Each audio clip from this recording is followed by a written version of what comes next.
अरविंद केजरीवाल यांना 6व्यांदा ईडीनं समन्स बजावलंय।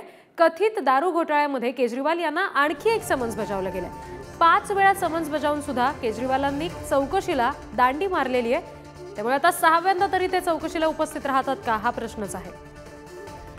प्रतिनिधी शिवाजी काळे यांच्याकडून आपण अपडेट्स घेऊया। शिवाजी, आज तरी ते उपस्थित राहणार का आणि इतक्या वेळा ईडीचं समन्स त्यांनी जर धुडकावलं असेल तर त्या संदर्भात काही कारवाई होणार का केजरीवालांवर?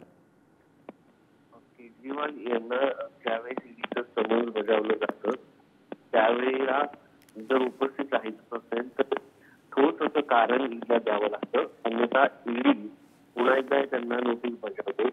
मात्र जर ते वारंवार अशा पद्धतीने करत केलं जात असेल तर त्यांना अजामीन पात्र वॉरंट काढलं जाऊ शकतं असं तज्ज्ञांचं म्हणणं आहे। निश्चित शिवाजी, धन्यवाद दिलेल्या माहितीसाठी।